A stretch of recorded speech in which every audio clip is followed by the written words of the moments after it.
Salut les amis et bienvenue. Alassane Ouattara, c'est un politicien qui est très cynique. He's a very cynical and evil-minded politician. Tout ce qu'il dit là, il ne faut jamais croire. Ils sont partout comme ça en Afrique, les élèves ou les bons élèves de la France. Il fait un discours où il veut un changement brutal au Niger, où il veut que les militaires interviennent, qui veut envoyer les enfants ivoiriens mourir, les enfants ivoiriens tuer d'autres enfants africains. Et ce monsieur est d'un danger pour l'Afrique que c'est quand on va le chasser du pouvoir que vous allez comprendre la dangerosité de ce monsieur. C'est d'abord un roublard, c'est un gros menteur, et il y a des Ouattara moutons sur les réseaux sociaux, en minorité même dans leur propre pays, qui sont en train de débiter des non-sens. La jeunesse ivoirienne que je connais, que je discute avec, est totalement opposée à l'envoi de ces 800 hommes pour ce qu'ils ont appelé mobilisation des forces en réserve pour attaquer le Niger. Il y avait Ecomog, ils ont entendu parler des FARC aujourd'hui. Les amis ivoiriens, ce monsieur a aidé la France en 2004 de Chirac de détruire la flotte aérienne ivoirienne parce que le gouvernement légitime de Laurent Gbagbo avait attaqué la base des rebelles et là, c'était les Français qui étaient là. Et on n'a même pas tué les Français, on a détruit les armements que la France a envoyés et Chirac a envoyé de façon brutale, détruit. Ils ont même essayé d'enlever Gbagbo au pouvoir. Rappelez-vous de ce fameux jour où Blé Goudé a appelé les jeunes Ivoiriens d'Abidjan de sortir, de bloquer les ponts et autres pour qu'il n'y a pas, pour stopper ces coups de force ou les coups d'État que la France voulait orchestrer de façon sauvage en Côte d'Ivoire. D'ailleurs, ils ont fait ça en 2010. Ouattara a financé la rébellion. Ouattara, c'était lui le vrai chef rebelle. Guillaume Soro, c'était un étudiant qui a été utilisé comme ça. Aujourd'hui, il est en exil. Il souffre. Et je l'avais dit à cette époque, les gens qui nous suivent depuis la radio et autres, j'avais dit que je reste constant depuis 2010 jusqu'à aujourd'hui, que Gbagbo, c'était lui, le président élu en Côte d'Ivoire à cette époque-là. Et que la France et les Nations Unies étaient en train de faire un coup de force pour rien, juste pour installer un vassal qui va vendre la Côte d'Ivoire, qui va endetter de façon sauvage la Côte d'Ivoire, qui va défendre le franc CFA. Et je l'avais dit.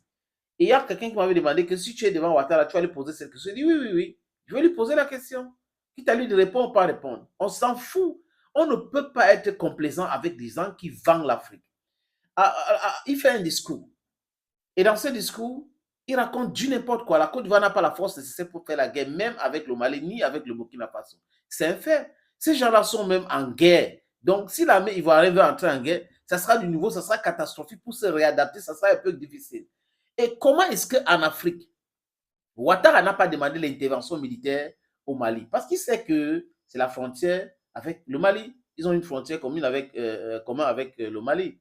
Donc, il ne va pas demander qu'on attaque.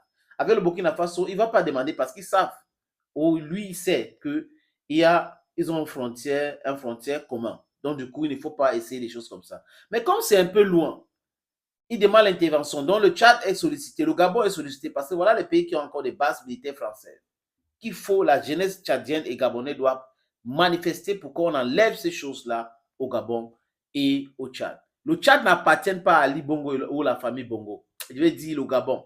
Le Gabon n'appartient pas à la famille Bongo. Non. Les Gabonais sont plus importants que ces gens qui dirigent le Gabon aujourd'hui. Même le Tchad n'appartient pas à la famille Déby. Le Tchad est plus important que la famille Déby. Donc, voilà les choses que les gens ont mis dans la tête des autres. Voilà, les gens, le pouvoir, c'est ici, vraiment, ne discutez pas parce que non, non, non, non, non. Vous n'allez pas nous mélanger dans ça. Donc, comme je disais, Ouattara a créé la rébellion. Ouattara soutient un coup d'État de Robert Gué. C'est officiel, il a soutenu, les vidéos sont là. Mais voilà le même gars qui est en train d'essayer de donner des leçons aux gens. Comment quelqu'un peut être criminel comme ça? Et il pousse le satanisme loin, chers amis, chers peuples africains. Le cynisme loin. La méchanceté loin. Il dit que les sanctions contre le Niger, ce n'est pas contre le peuple nigérien, mais c'est contre les putschistes. Mais bon sang, on a besoin d'avoir un doctorat pour mieux comprendre cette stupidité. Si vous sanctionnez un pays et vous dites que vous n'avez pas fait ça pour les citoyens, Ça veut dire que vous êtes vous-même des bêtes. Vous êtes même idiots. I'm not apologetic about that. It means you people are stupid. And when somebody is stupid, the person is stupid.